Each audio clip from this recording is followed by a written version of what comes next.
If you've got a credit card, or you're thinking about getting one, this is for you. You know that feeling when you look at your statement and think, wait, where did all that come from? Yeah, been there. And if you watched my last video on credit card debt, you already know how easy it is to fall into that trap, especially with all the hidden fees and tricky interest rates. Let me be real with you. Debt doesn't just happen with one big mistake. It builds slowly. It starts with that small purchase, the annual fee you forgot about, or paying the minimum because money's tight. It's designed that way. So let's break this down together. Let's talk about those sneaky fees. Some cards charge a yearly fee just for the privilege of having it. Then there's late payment fees if you miss your due date, even by a day. Ever taken cash out of your credit card? That's called a cash advance. It's quick, but it comes with a fee and interest kicks in immediately. Same if you're using your card overseas. Foreign transaction fees are real. Balance transfers and going over your credit limit? Yep, more charges. If you want to avoid them, pay on time, skip the cash advances, and pick a card that doesn't punish you for how you spend.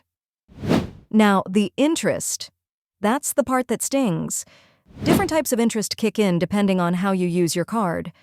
There's one for purchases, one for cash advances, another for balance transfers, and one you definitely want to avoid. The penalty, APR.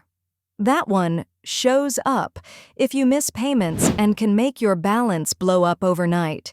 And sure, some cards offer a 0% intro rate, but that doesn't last forever. Here's the kicker.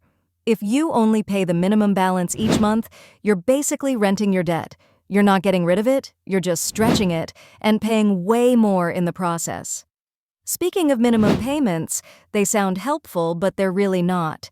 If you owe $1,000 and only pay the minimum of 3%, that's $30, you'll probably end up paying double that by the time it's done. Most of that minimum payment goes toward interest, not the actual balance.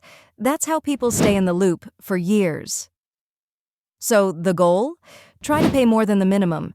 Even if it's just a little extra, do it. Future you will be so grateful. And here's a little gem most people don't use right. Your interest-free period. Most credit cards offer it, but it only works if you know when and how to take advantage. Basically, if you pay off your card in full each month, you don't pay any interest on those purchases. Simple, right? And here's the tip. Buy early in your billing cycle. That gives you the most time, sometimes up to 55 days, before interest would kick in. But if you buy something the day before your statement closes, your interest-free time is much shorter. Don't just swipe, swipe, swipe. Use your credit card intentionally. And heads up, it only applies to purchases, not cash withdrawals or transfers. So let's recap real quick. Know the hidden fees your bank doesn't really warn you about. Don't stick to just the minimum. Pay more when you can. Use your billing cycle to your advantage, and stay away from cash advances unless it's truly an emergency. I know this stuff can feel overwhelming, especially if money's tight or you're already juggling debt, but the more you understand how these cards work, the more control you have. You're not bad with money. You just haven't been given the full story. If you want help keeping it all straight, I've got a budget tracker up on Shopify. Links in the bio. If this video helped, do me a favor, like, subscribe, or drop a comment.